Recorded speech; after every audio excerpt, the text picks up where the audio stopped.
fashion industry in Kenya today enjoys contributions from some of the top-notch designers, from contemporary to African designs and ready-to-wear couture lines. The future of this industry is bright.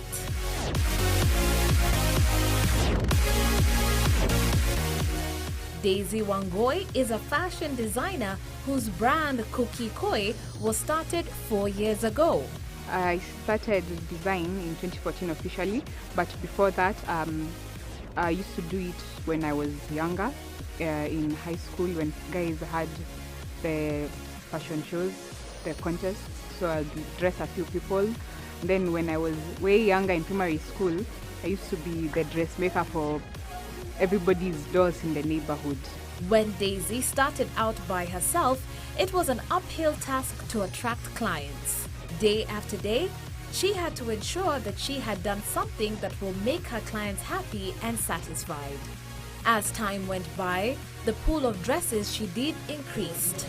The first dress I did was it was just a simple Ankara outfit, which wasn't really hard, but as with evolving, started doing wedding outfits, gowns, stuff like that. But started off Ankara, then drifted off to other textured fabrics.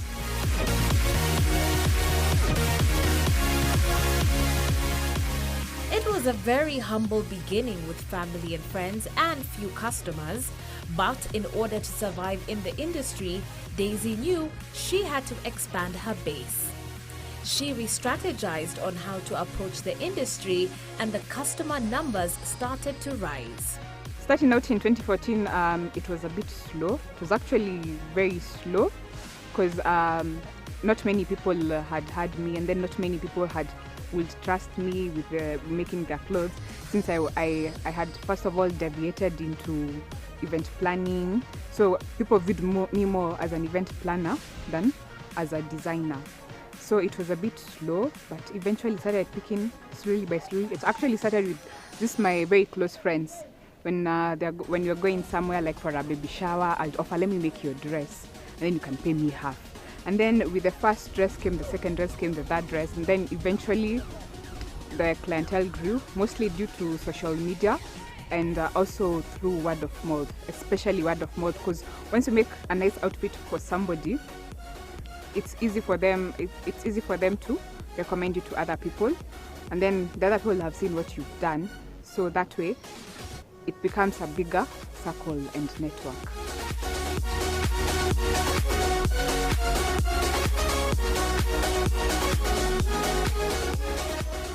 To keep herself informed about the new trends, Daisy does extensive research on the internet and through books that she can get her hands on. Pinterest. I spend, I think, every day I spend like around 2 to 3 hours on Pinterest, just looking at clothes, what's currently trending, because Pinterest also has tutorials and patterns, so I'm currently looking at patterns. Also YouTube really helps because you're looking at short videos on how some of the outfits are done, and then also reading fashion design books, but mostly pattern drafting, how to cut, because that's the trickiest part about design, because the minute you cut an outfit and you do it wrong, as in you've ruined the whole fabric. There is really nothing much you can do about it, as opposed to when you stitch badly, you can always undo it and correct it.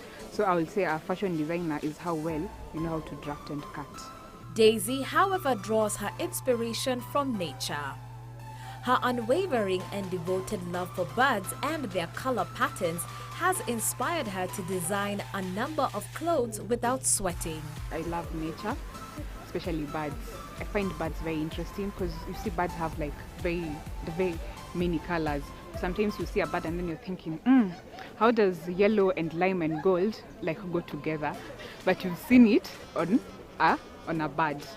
Another thing that inspires me a lot is the history of fashion, especially the 1920s to the 1980s.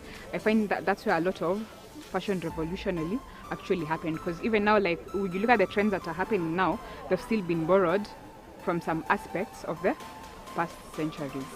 Yeah. With a quest to make outfits that are classic and can transcend different times, Daisy is keen to details.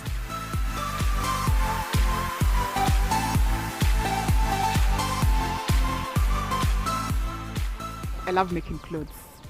I love the whole thing of thinking about clothes. As in, I usually think about clothes half the time. Even when I go to bed, I'm still thinking, hiyo nguo tukifanya hivi na hivi na hivi itatoka better than venye tumefanya.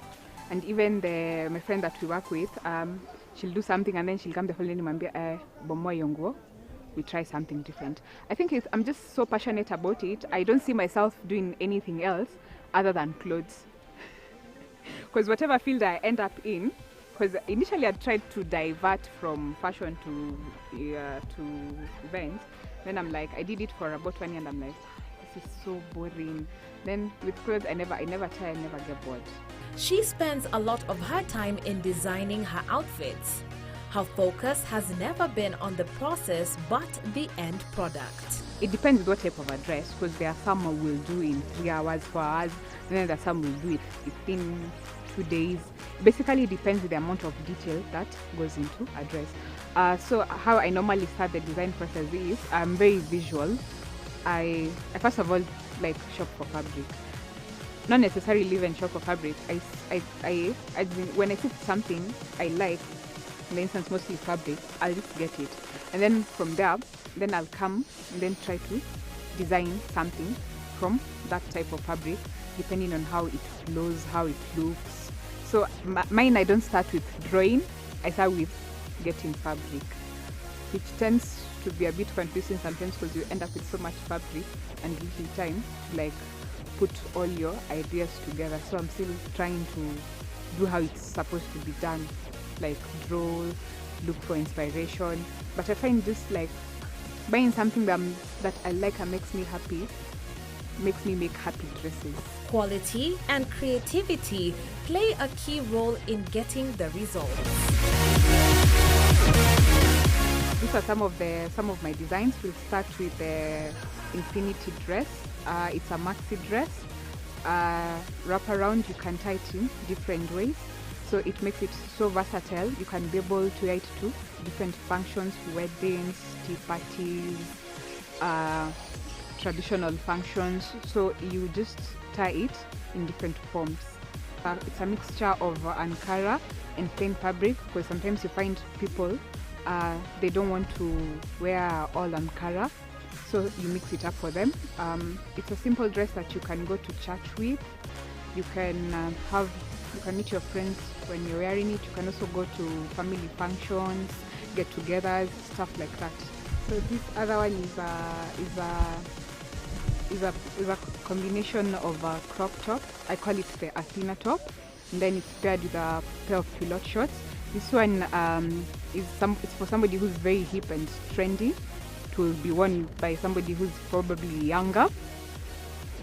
This is the kind of outfit you want to go to festivals in it, like the Koroga, the Blankets and Wine, and somewhere you can just have fun and be free. When she was enrolling for a degree course in design at the Kenyatta University, she thought this was the easiest job in human history. But she learned the truth while on the job.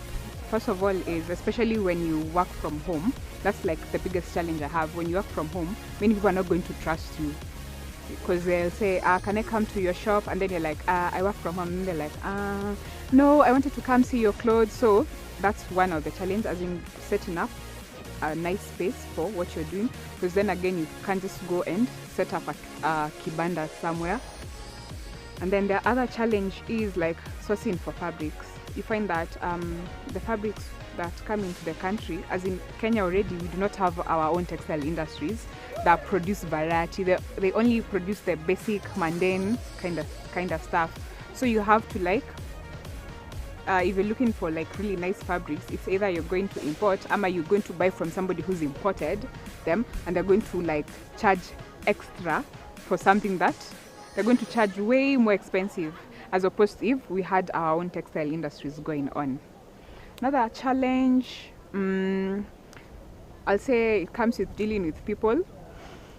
As you know, we've been brought up differently. We have different ideologies. So some people tend to be more difficult than others. But with time, you learn how to be patient and handle them.